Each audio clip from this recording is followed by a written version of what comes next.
বলতে চেয়েছিলাম, ইমাম হাসান হুসাইন দুই ভাই বন্ধু হাতের লেখা লিখলেন। হাতের লেখা লিখতে লিখতে দুই ভাই বন্ধু হাতের লেখা নিয়ে নবীজির কাছে গেলেন। নানা গো, বলে দাও না কার লেখা বেশি সুন্দর। নবীজি বললেন, তোমার বাবার কাছে যাও। বাবা হযরত আলীর কাছে চলে গেল রে। আলীর কাছে যাওয়ার পরে আলী ডাক দিয়ে বললেন, ছোট্ট করে বলছি, আমার অনেক আলোচনা বাকি বন্ধুরি আমার। এবার আলী বললেন, তোমার মায়ের কাছে যাও। বন্ধু খেয়াল করবে ইমাম হাসান হুসাইনের মর্যাদা, তাদের ভালোবাসা কতটুকু। এবার কি করলেন, মা খাতুনে জান্নাত ফাতেমার কাছে চলে গেলেন। যাওয়ার পরে বন্ধু এবার কিনে কি করলেন, মা ফাতেমা ডাক দিয়ে বললেন, বাবা বাবা গো, আমার কাছে খেয়াল করেন। মা ফাতেমা ডেকে ডেকে বলছে, বাবা গো, আমার কাছে 60টা মতি আছে। কয়টা? আমার কাছে 60টা মতি আছে গো। তোমরা যে যত বেশি কুরাতে পারবে, তোমরা তত বেশি সুন্দর লেখা, যে যত বেশি কুরাবে তত বেশি সুন্দর বলে বিবেচিত হবে। এদিক দিয়ে মা ফাতেমা ফয়সালা দিলেন দুই ভাইকে। আল্লাহ রাব্বুল আলামিন এবার জিব্রাইলকে ডেকে বলে, যা জিব্রাইল, জলদি চলে যা, ওই ফাতেমার বাড়ি চলে যাও। ফাতেমার বাড়ি চলে যাও। ফাতেমার বাড়ি চলে আসলেন জিব্রাইল। দেখেন তাদের দুই ভাইয়ের সম্মান মর্যাদা। এবার মা ফাতেমা একটু একটু করে মুতি নিক্ষেপ করতে শুরু করলো। তিনটা তিনটা করে 6টা দুই ভাই কুড়িয়ে নিল। আর বাকি আছে কয়টা? একটা বাকি আছে বন্ধু আমার। আল্লাহ জিব্রাইলকে ডাক দেখলেন পুরো আপেলটা গোটা হয়ে আছে। জিব্রাইল রাসূলকে বলে গেছে, ইয়া রাসূলুল্লাহ, এই দিক দিয়ে প্রতিদিন একবার করে ডাকটা সরাবে। এই দিক দিয়ে আপেলটা গোটা হয়ে থাকবে, অর্ধেকটা কেটে আপনারা সবাই খাবেন। আর যেমন করে আমি অর্ধেকটা বাটির মধ্যে রেখেছি গো, এই অর্ধেকটা প্রতিদিন ঢাকনা সরাবেন। বন্ধু আজকের দিন চলে গেল, আপেল কিন্তু একটাই। আজকে যে খাইছে ওই মজা, ওই যেদিন পরের দিন খাইলেন দেখে পরের দিন এই রকম না, পরের দিন ভিন্ন রকমের স্বাদ। জোরে জোরে সুবহানাল্লাহ। এবার আবার কি করলেন, মা খাতুনে জান্নাত ফাতেমা আজকে আবার অর্ধাংশ বন্ধু একটা বাটির মধ্যে রেখে দিলেন। ঢাইকা যখন রেখে দিল, আবার বন্ধু দিন চলে গেল, রাত্র চলে গেল। পরের দিন যখন দিন শুরু হলো, মা ফাতেমা আবার ঢাকনাটা সরাইয়া দেখে পুরো আপেলটা আবার রাস্তা হয়ে আছে। জোরে বলেন না আল্লাহু আকবার। আবার মা ফাতেমা বন্ধু অর্ধেকটা কাটলেন আর অর্ধেকটা ঢেকে রেখে দিলেন। এমনি করে করে বন্ধু আজকে আপেল খাইলেন। গত 2 দিনের মতো নয়, আজকে আপেলের স্বাদ ও পুরো ব্যতিক্রম। এমনি করে করে 2 বছর কিতাব প্রমাণ করেছে বন্ধু, 2 বছর আপেলের ঢাকনা সরাইলে গোটা, আপেলের ঢাকনা সরাইলে বন্ধু আস্থা হয়ে যায়।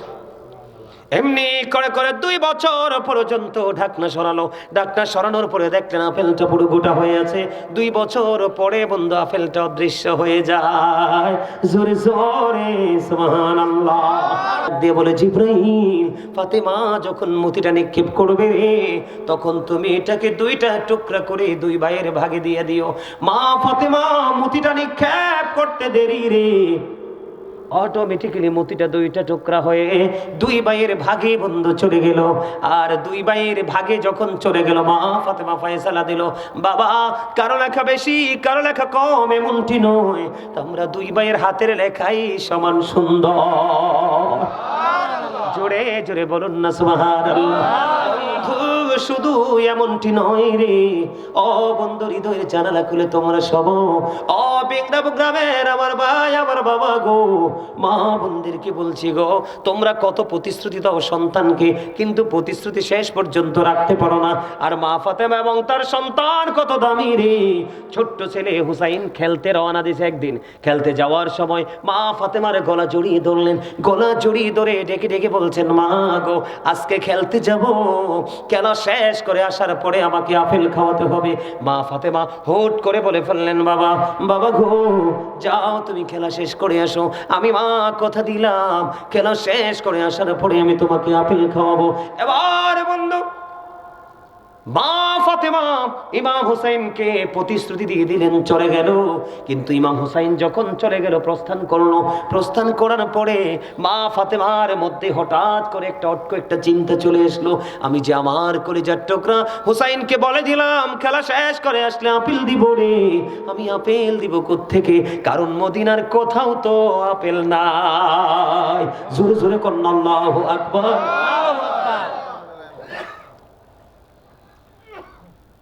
মা ফাতেমা, আপনারা মদিনায় গিয়েছেন কিনা জানি না,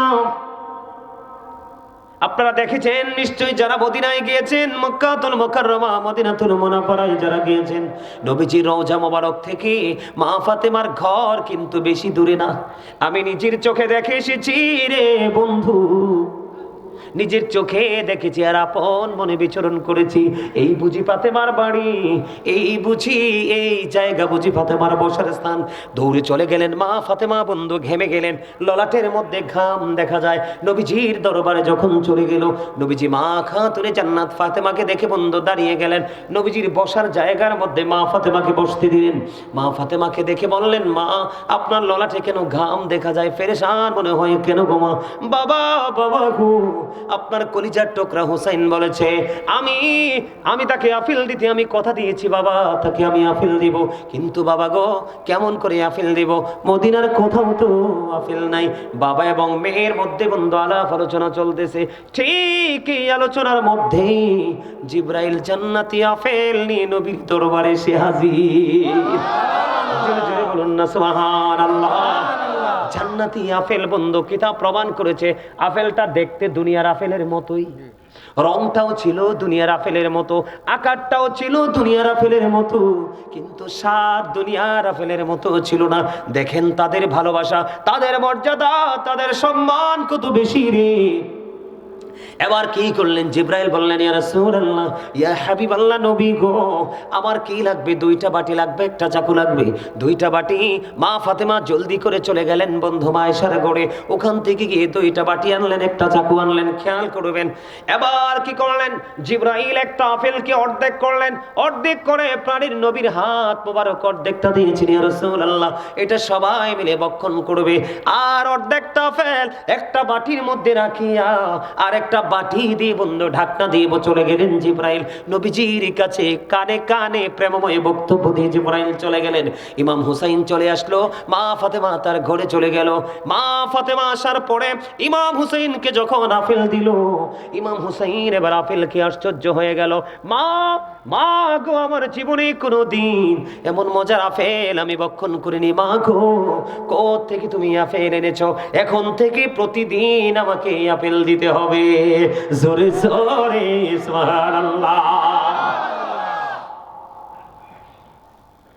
মা ফাতেমা একটা ডাক দিয়ে বললেন, বাবা বাবা গো, এই আপেল তো আমি ব্যবস্থা করিনি, তোমার নানার কাছে চলে এসেছে আপেল জান্নাত থেকে। এবার দৌড়ে চলে গেল নানার কাছে, নানা এই আপেল এত মজার, এতদিন কেন দাওনি? এখন থেকে প্রতিদিন আমাকে মজার আপেল দিতে হবে। জোরে জোরে কন্যা সুবহানাল্লাহ। নবীজি বললেন, নানা গো, তোমার প্রতিদিনের আপেলের ব্যবস্থা হয়ে যাবে। ও বন্ধু, সবচেয়ে বড় মজার কথা হলো রে, ওই যে বলেছি জিবরাইল আমার নবীজির সাথে প্রেমময় বক্তব্য দিয়ে গেছেন। তিনি বন্ধু বলে গেছেন, এই অর্ধাংশ যে আপেল বাটির মধ্যে রেখে দিয়েছে, এটা প্রতিদিন একবার করে ঢাকনা সরাবো। আজকের দিনে সবাই আপেল খাইলো, দিন চলে গেল বন্ধু, রাত্র ফুরিয়ে গেল। সকালে যখন হলো সময় মতো মা খাতুনে জান্নাত ফাতেমা ওই বাটিটা সরাইয়া দেখে বন্ধু, ওই অর্ধাংশ আপেল পুরো আস্তা হয়ে আছে। জোরে জোরে বলেন না সুবহানাল্লাহ। আরো জোরে জোরে বলেন না সুবহানাল্লাহ। আপেল রাখছে কি? ইমাম হুসাইনের দাম এমন, আমার নবীজি মসজিদের মধ্যে খুতবা দিতেছিলেন বন্ধু, এমন সময় দেখলেন ছোট্ট হুসাইন 2 ভাই হেলে দুলে আসতেছে। আমাদের খুতবা দেওয়ার গুরুত্ব কত বেশি আর তাদের মর্যাদা কত বেশি বন্ধু। ইমাম হুসাইন দেখলেন, নবীজি দেখলেন তারা হেলে দুলে আসতেছে, মনে হয় যেন পড়ে যাবে। এমন অবস্থা দেখে নবীজি খুতবা দেওয়া বন্ধ করে ইমাম হুসাইনকে ওখান থেকে তুলে নিয়ে এসেছেন। জোরে জোরে কন্যা সুবহানাল্লাহ। এই ইমাম হুসাইনকে আল্লাহ এত বেশি ভালোবাসে, চাইবা মাত্র দিতে বন্ধু দেরি হয় না। এই ইমাম হুসাইন 61 হিজরিতে বন্ধু কারবালায়